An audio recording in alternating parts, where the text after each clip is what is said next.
Good afternoon, friends. First of all, I am very much thankful to our Honorable Principal, Dr. Barote sir and his colleagues, our HOD and his colleagues, that they have given me an opportunity to deliver motivational speeches to this civil engineering. Myself, Dattatreya Ahir. I am the retired principal of Government ITI.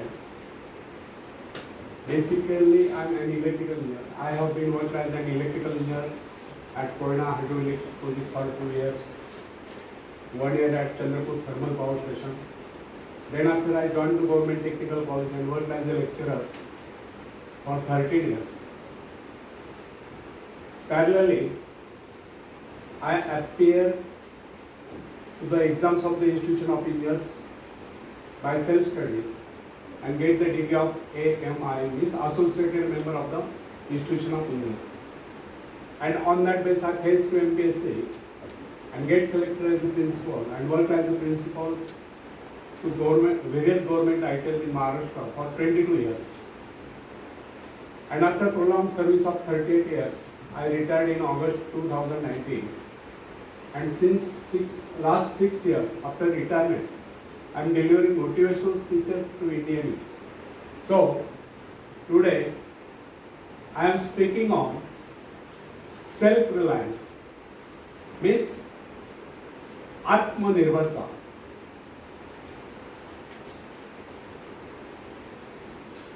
Sir ने बताया मुझे कि हमारे जो students हैं उनको entrepreneurship development पर बात करें, तो इसके लिए आत्मनिर्भर बनना ये बहुत जरूरी है. आत्मनिर्भरता का मीनिंग आपको पता है? आत्मनिर्भर बनना मीन्स क्या? आपको आता है कि बताओ क्या है आत्मनिर्भर बनना? मीन्स सेल्फ डिपेंडेंट बनना. या इस पे उस पे निर्भर न रहकर स्वयं निर्भर बनना, इसे ही आत्मनिर्भरता कहते हैं. शायद आपने लॉकडाउन पीरियड में अपने आदरणीय प्रधानमंत्री नरेंद्र जी मोदी सर, इन्होंने आत्मनिर्भर भारत इस विषय पर स्पीच दिया था, शायद आपने सुना होगा. तो भारत आत्मनिर्भर कब बनेगा? जब भारत का हर युवक हर युवती आत्मनिर्भर बनेगा, तभी भारत आत्मनिर्भर बन सकता है. और इसी विषय पर मैं बोलने वाला हूं. तो फ्रेंड्स, आत्मनिर्भर बनने की क्षमता वास्तव में हर व्यक्ति में होती है, परंतु बहुत ही कम लोग ऐसे होते हैं जिन्हें अपने ऊपर विश्वास हो. दूसरों का सहारा ढूंढना तो उनकी आदत से बन जाती है. यह बात हमें कभी नहीं भूलनी चाहिए. दूसरों के सहारे चलना तो बड़ा आसान है, किंतु इससे हमारी रही सही शक्ति क्षीण हो जाती है. मस्तिष्क और योग्यता, इनका जितना उपयोग किया जाएगा ये उतने बढ़ेंगे, इनका उतना ही विकास होगा. एक विडंबना है कि अपने आप कुछ करने की बात तो जैसे लोगों के मन में आती है. कुछ लोग अपने आप एक ही काम करते रहते हैं, और वह है अपने बदनसीबियों का रोना रोना, या दूसरों के आश्रय कर उनके गुणगान करना. ऐसे लोग जिन्हें सदा दूसरों के बल पर विश्वास होता है, वे केवल पिछलकू की संज्ञा पाकर निंदा के पात्र बनेंगे. ऐसे लोग अपनी आंतरिक शक्तियों का भी लाभ नहीं उठा पाते. फ्रेंड्स, यह न समझना आप यदि जन्मजात नेता नहीं है तो ऐसे रहो. जन्मजात कौन क्या होता है? कोई महान नहीं होता, कोई वैज्ञानिक नहीं होता है, बल्कि एक अबोध बालक जन्म के बाद अपने में ऐसी शक्ति पैदा करता है जिसके सहारे वो अपने व्यक्तित्व की एक अलग पहचान बना लेता है. इतिहास में ऐसे बहुत से लोग हुए जिनमें नेतृत्व करने की योग्यता नहीं थी, फिर भी वे अपने प्रयत्नों से, अपने परिश्रम से अपनी योग्यताओं का विकास करके महान नेता बने. नेता वही होता है जो किसी पर निर्भर न हो, जिसमें नेतृत्व करने की क्षमता हो, जो दूसरों के विचारों का सहारा लेना आवश्यक न समझता हो, उसमें स्वयं सोचने और अपने कार्यक्रमों को स्वयं निर्धारित या कार्यान्वित करने की क्षमता होती है। लोगों की संख्या बढ़ाकर भीड़ के बीच में चलना तो कोई बड़ी बात नहीं है। बड़ी बात तो यह है कि लोगों के दिलों में अपना स्थान बनाया जाए, चाहे लोगों की संख्या कितनी कम क्यों न हो। ऐसे लोग वही होते हैं जो आत्म विकास करके शक्तिशाली हो चुके हैं। ऐसे लोग अपने भाग्य को बदल देते हैं, अपने साथ साथ दूसरों का भी भाग्य बदलते हैं। फ्रेंड्स, आज के युग की विडंबना यह है कि हर कोई किसी न किसी का सहारा ढूंढते नजर आता है। किसी को अपने धन का सहारा लेना पड़ता है, तो किसी को अपने मित्र का, कुछ तो अपने वंश पर ही खुले नहीं समा। ऐसे तो बहुत ही कम लोग होते हैं जिन्हें अपने ऊपर पूरा विश्वास हो। दूसरों की शक्ति पर जीने वालों का एक मनोविज्ञान यह भी होता है कि ऐसे लोग सदैव किसी न किसी को दोषी ठहराकर अपना पक्ष बचाने के अवसर ढूंढा करते हैं। वास्तविकता यह है, इस प्रकार की आदत कायर प्रकृति की परिचायक है। आत्मनिर्भर बनिए या आत्मनिर्भर बनने की आदत डालिए।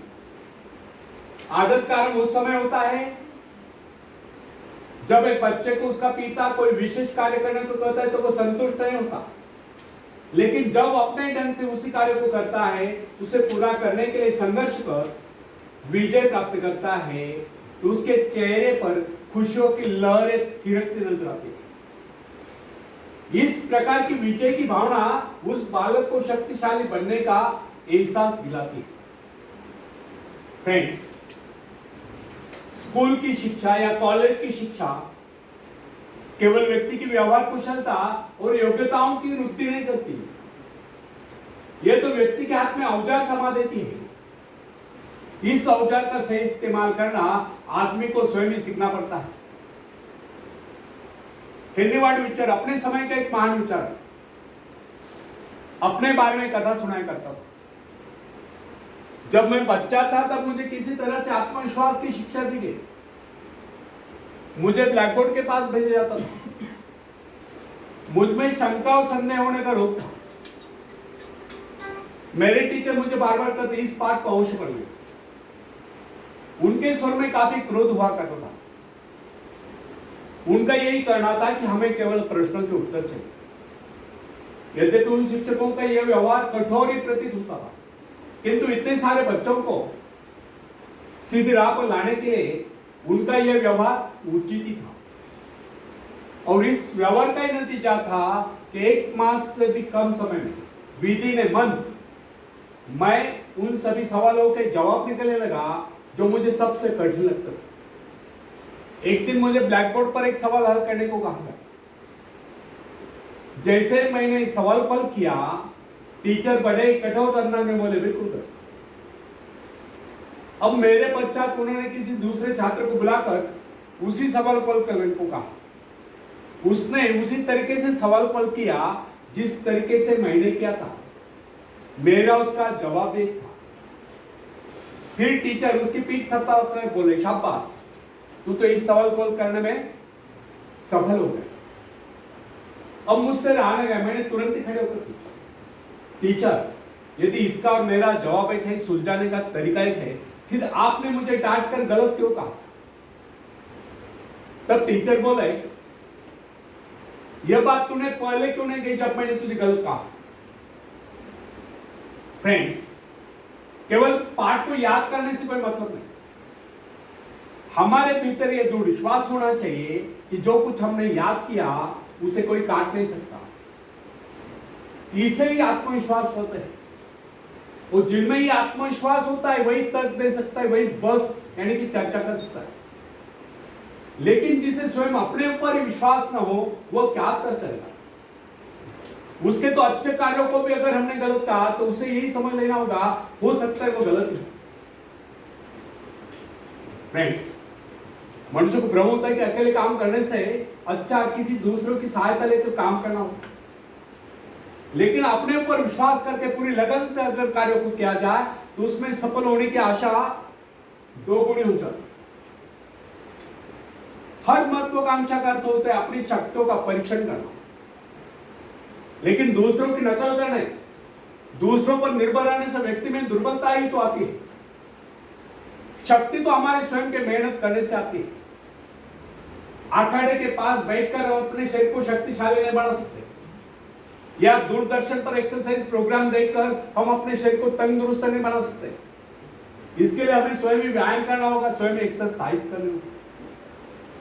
फ्रेंड्स, यदि आप जीवन में सफलता चाहते हैं तो इसके लिए आपको स्वयं ही प्रयास करना होगा, स्वयं उस रास्ते पर चलना होगा जो आपको उन्नति की ओर ले जाता है। वो रास्ता है आत्मविश्वास का। अपनी शक्ति को पहचान कर आप सफलता प्राप्त कर सकते हैं, या अपनी योग्यताओं को बढ़ाकर आप सफलता प्राप्त कर सकते हैं। मगर यदि आप यह सोचते होगे कि संसार में कोई दूसरा व्यक्ति काम करे और सफलता हमें प्राप्त हो, तो ऐसे कैसे हो सकता है?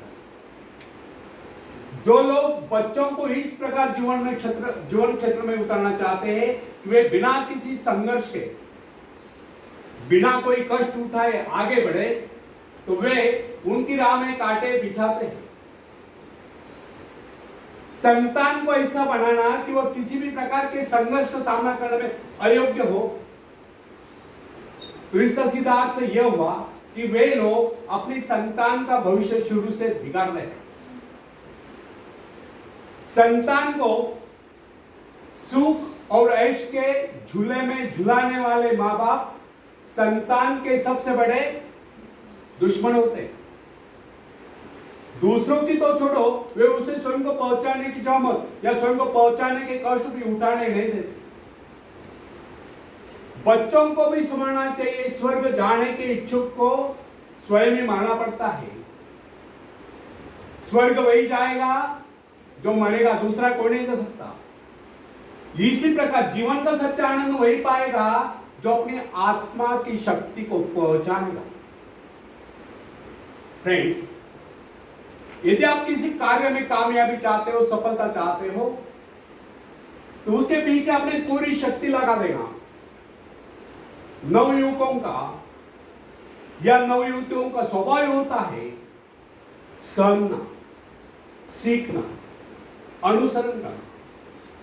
लेकिन अगर उनके अभिभावकों द्वारा या माँ बाप के द्वारा बचपन से सारे इशाराम देकर उन्हें जीवन संघर्ष के लिए हतोत्साहित किया गया हो, निराश किया गया हो, तो इसका परिणाम यह निकलता है कि वे अकेले चलना भूल जाते हैं। उनकी हालत बैसा के ऊपर चलने वाली हो जाती है। फिर तमाम उम्र वे बिना किसी सहारे के चल नहीं पाते। इसलिए फ्रेंड्स, यदि जीवन में कुछ करना चाहते हो, कुछ बनना चाहते हो, तो अपनी सहायता स्वयं करें। किसी की सिफारिश या प्रभाव से आगे बढ़ने के प्रयत्न आपके भविष्य को नष्ट कर देंगे। स्वयं को इस योग्य बनाओ कि आपको किसी दूसरों से सहायता की आवश्यकता ही न हो। अपने भीतर अथाह साहस और विश्वास जगाइए। आनंद तो उसी उन्नति में आता है जो स्वयं के द्वारा प्राप्त हो। दूसरों के भरोसे उनकी सहायता से आगे बढ़कर अपने को अपंग बनाने का क्या उपाय हो सकता है? इससे तो मनुष्य की अपनी सारी शक्तियां दम तोड़ देती है, अपनी बुद्धि कुंद हो जाती है। जो दूसरों की सहायता का मोहताज बना रहता है, जो अपना हाथ तक नहीं ला सकता, वो क्या कर सकता है? वो जीवन भर दूसरों का मोहताज बना रहेगा।